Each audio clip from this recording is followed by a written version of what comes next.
बिल्कुल सीरियसली इसको लेना चाहिए। साथ ही मौजूद रहेगा मसूद साहब, हमें ज्वाइन किया ब्रिगेडियर राइट वकार खान साहब ने। वकार साहब बहुत शुक्रिया आपके वक्त के लिए। आपने सुनी प्रेस कॉन्फ्रेंस, ये भी कहा गया कि इनका बयानिया नेशनल थ्रेट बन चुका है।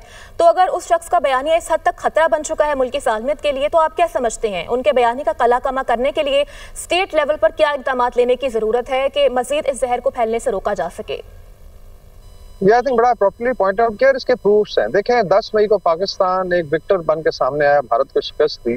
और पाकिस्तान का स्टेचर अभी हम लोग टर्की में है। यहाँ पे लोग पाकिस्तान को super power of Islamic world कहते हैं। ये कहते हैं हमारा actually defence is in Islamabad, fortress हमारा वहाँ पे। मिडिल ईस्ट में आप देख लें, सऊदी अरेबिया ने मुआहदा किया है। तो ये एक लेवल है। ट्रंप साहब ने जिस तरीके से अपनी राय की है, जिक्र किया है, अब एक पोलिटिकल पार्टी सिर्फ इस बात पे कि जी उनका से लीडर अंदर है और वो इज कन्विक्टेड बेसिकली, तो आप इस तरीके से फिर कोलैबोरेट करें भारतीय में। अभी आप अगर देखें पिछले 3-4 महीने में कि चाहे वो अफगानिस्तान के अकाउंट्स ऑफ खारिज चाहे भारत हो, आपके पॉइंट की तरफ आते हैं। एक बार हमारे साथी मौजूद रहेगा।